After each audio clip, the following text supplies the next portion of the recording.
तो स्वागत है आप सभी का हमारे YouTube चैनल एबी क्रिएशन में। शुरुआत करेंगे दोस्तों आज के ऑल इंडिया सामान्य ज्ञान की, जिसमें कि हमारा पहला क्वेश्चन है, अवमूल्यन आयात को क्या बनाता है। महत्वपूर्ण क्वेश्चन दोस्तों, अवमूल्यन आयात को क्या बनाता है।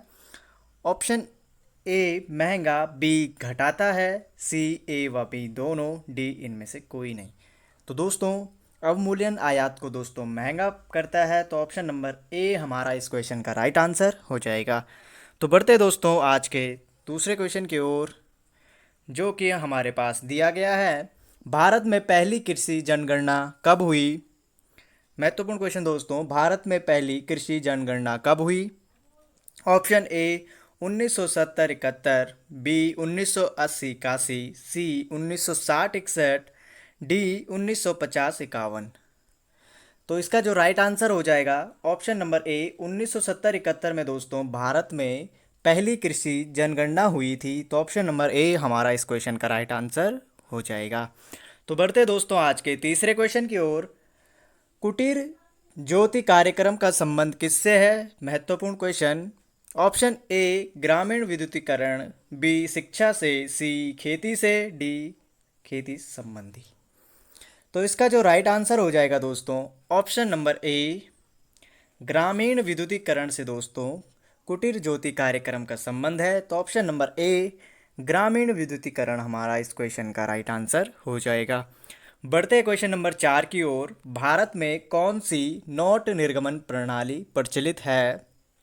जी हाँ दोस्तों, भारत में कौन सी नोट निर्गमन प्रणाली प्रचलित है। ऑप्शन ए अधिकतम कोष प्रणाली, बी न्यूनतम कोष प्रणाली, सी निम्नतम कोष प्रणाली, डी उपरोक्त सभी। तो इसका जो राइट आंसर हो जाएगा दोस्तों न्यूनतम कोष प्रणाली।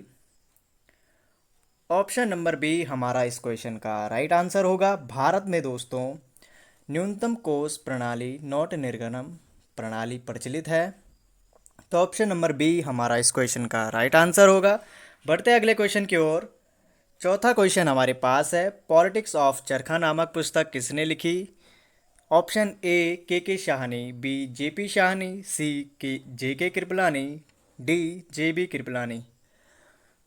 तो इसका जो राइट आंसर होगा वो हो जाएगा जे बी कृपलानी दोस्तों। ऑप्शन नंबर डी हमारा इस क्वेश्चन का राइट आंसर होगा। जे बी कृपलानी जी के द्वारा दोस्तों पॉलिटिक्स ऑफ चरखा नामक पुस्तक लिखी गई है। तो बढ़ते आज के अगले क्वेश्चन की ओर, जो कि हमारे पास दिया गया है क्वेश्चन नंबर 6, कौन सी नदी बंगाल का दुख कहलाती है। जी हाँ दोस्तों, कौन सी नदी बंगाल का दुख कहलाती है। ऑप्शन ए शारदा नदी, बी दामोदर नदी, सी गंगा नदी, डी भागीरथी नदी। तो इसका राइट आंसर हो जाएगा दोस्तों यहाँ पे दामोदर नदी दोस्तों। ऑप्शन नंबर बी हमारा इस क्वेश्चन का राइट आंसर होगा। बंगाल का दुख दोस्तों बंगाल की नदी कहलाती है। तो ऑप्शन नंबर बी हमारा इस क्वेश्चन का राइट आंसर हो जाएगा। तो बढ़ते हैं आज के अगले क्वेश्चन की ओर। अगला क्वेश्चन हमारे पास है सातवां क्वेश्चन। सातवां क्वेश्चन है, हिमालय की किस चोटी का नाम सागर माता है। जी हाँ दोस्तों, हिमालय की किस चोटी का नाम सागर माता है। Option A Everest, B Nanda Devi, C उपयुक्त दोनों, डी इनमें से कोई नहीं। तो ऑप्शन नंबर ए एवरेस्ट दोस्तों इस क्वेश्चन का राइट आंसर होगा। हिमालय की चोटी सागर माता का नाम दोस्तों एवरेस्ट है। तो ऑप्शन नंबर ए हमारा इस क्वेश्चन का राइट आंसर हो जाएगा। तो बढ़ते दोस्तों आज के अगले क्वेश्चन की ओर। आठवां क्वेश्चन हमारे पास है, झेलम नदी का उद्गम स्थल कहाँ है। ऑप्शन ए बंगाल की खाड़ी, बी नीलगिरी, सी बेरेनाग, डी सिंधु घाटी। तो दोस्तों इसका राइट आंसर हो जाएगा बेरेनाग, जो कि है ऑप्शन नंबर सी दोस्तों। और ये हमारा पड़ता है दोस्तों बेरेनाग, ये पड़ता है दोस्तों हमारा कश्मीर साइड में। तो बढ़ते हैं अगले क्वेश्चन की ओर, किस नदी को गुजरात की जीवन रेखा कहा जाता है।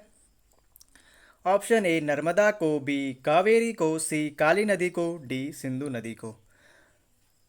तो दोस्तों इसका राइट आंसर हो जाएगा नर्मदा को दोस्तों गुजरात की जीवन रेखा कहा जाता है। ऑप्शन नंबर ए नर्मदा हमारा इस क्वेश्चन का राइट आंसर हो जाएगा। बढ़ते आज के 10वें क्वेश्चन की ओर, रेगुर मिट्टी किससे प्राप्त होती है। ऑप्शन ए चट्टानों से, बी तालाब से, सी समुद्र से, डी लावा से। तो ऑप्शन नंबर डी दोस्तों, लावा से दोस्तों रेगुर मिट्टी प्राप्त होती है। और महत्वपूर्ण क्वेश्चन दोस्तों परीक्षाओं की दृष्टि से। बढ़ते अगले क्वेश्चन की ओर। अगला क्वेश्चन हमारे पास है,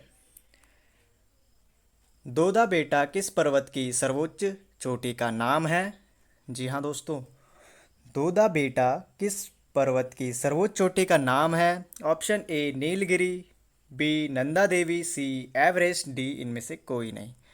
तो इसका जो राइट आंसर हो जाएगा वो हो जाएगा नीलगिरी दोस्तों। ऑप्शन नंबर ए दोदा बेटा दोस्तों नीलगिरी पर्वत की सर्वोच्च चोटी का नाम है। तो ऑप्शन नंबर ए हमारा इस क्वेश्चन का राइट आंसर हो जाएगा।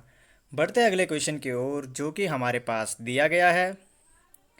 12वां क्वेश्चन दोस्तों, भारत में मानसून का वर्णन करने वाला पहला अरब विद्वान कौन था? ऑप्शन ए जहांगीर, बी सिनचैन, C Almasudi, D Kishore Jha. तो भारत में मानसून का वर्णन करने वाला पहला अरब विद्वान दोस्तों अलमशूदी था। तो ऑप्शन नंबर सी हमारा अलमशूदी इस क्वेश्चन का राइट आंसर हो जाएगा। बढ़ते अगले क्वेश्चन की ओर जो कि हमारे पास है 13वां क्वेश्चन, यूरोप का रोगी किस देश को कहा जाता है? जबरदस्त क्वेश्चन हमारे सामने है। ए तुर्की को, बी चीन को, सी सिंगापुर को, डी इंग्लैंड को। तो इसका राइट आंसर हमें बताना है। ऑप्शन नंबर ए दोस्तों तुर्की को दोस्तों यूरोप का रोगी देश कहा जाता है। तो बढ़ते आज के 14वें क्वेश्चन की ओर। भारत की मोपला जनजाति कहाँ पाई जाती है? महत्वपूर्ण क्वेश्चन दोस्तों, परीक्षाओं में आपको मालूम ही होगा जनजाति से रिलेटिव काफ़ी क्वेश्चन पूछे जाते हैं। Option A Tamil Nadu, B Uttarakhand, C Karnataka, D Kerala.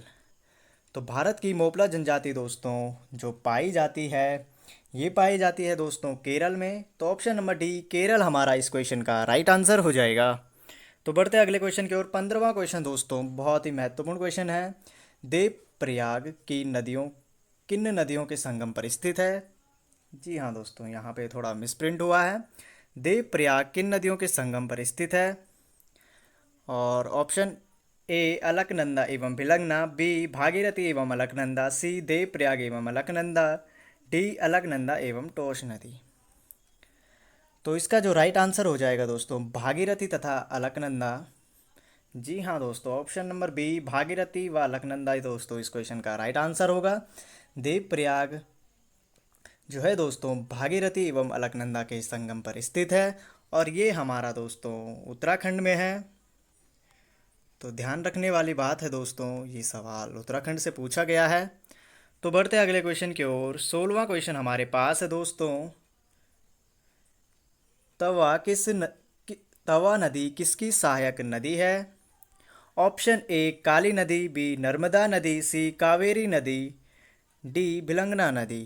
तो दोस्तों इसका जो राइट आंसर होगा नर्मदा नदी दोस्तों। ऑप्शन नंबर बी हमारा इस क्वेश्चन का राइट आंसर होगा। तवा नदी दोस्तों नर्मदा नदी की सहायक नदी है। तो ऑप्शन नंबर बी नर्मदा नदी हमारा इस क्वेश्चन का राइट आंसर हो जाएगा।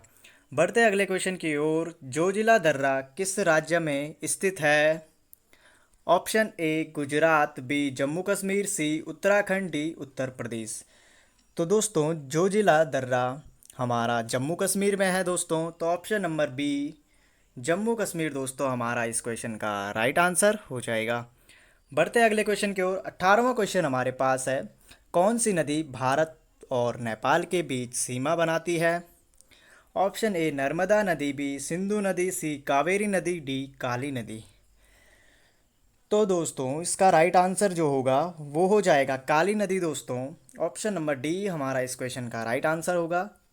भारत और नेपाल के बीच दोस्तों काली नदी सीमा बनाती है। तो ऑप्शन नंबर डी काली नदी हमारा इस क्वेश्चन का राइट आंसर हो जाएगा। बढ़ते हैं आज के 19वें क्वेश्चन की ओर। भारत में चंदन के वृक्ष सर्वाधिक किस राज्य में पाए जाते हैं? Option A Gujarat, B Karnataka, C Uttar Pradesh, D Bengaluru. तो इसका जो राइट आंसर हो जाएगा दोस्तों कर्नाटक में दोस्तों भारत में चंदन के सबसे अधिक वृक्ष पाए जाते हैं। तो कर्नाटक दोस्तों ऑप्शन नंबर बी कर्नाटक हमारा इस क्वेश्चन का राइट आंसर हो जाएगा। बढ़ते आज के 20वें एवं अंतिम क्वेश्चन की ओर जो कि हमारे पास दिया गया है, नर्मदा नदी का उद्गम स्थल कहाँ है? ऑप्शन एक अमरकंटक, बी नीलगिरी, सी सिंधु स्थल, डी बंगाल की खाड़ी। तो इसका जो राइट आंसर हो जाएगा अमरकंटक दोस्तों, ऑप्शन नंबर ए। जी हाँ दोस्तों, ऑप्शन नंबर ए अमरकंटक दोस्तों नर्मदा नदी का उद्गम स्थल है। तो ऑप्शन नंबर ए हमारा अमरकंटक इस क्वेश्चन का राइट आंसर हो जाएगा। चलिए दोस्तों, इसी प्रकार आज के ऑल इंडिया सामान्य ज्ञान का यह सेशन यहीं पे समाप्त होता है। फिर मिलेंगे दोस्तों आपको एक और नई वीडियो में। तब तक के लिए दोस्तों thank you, thank you, thank you.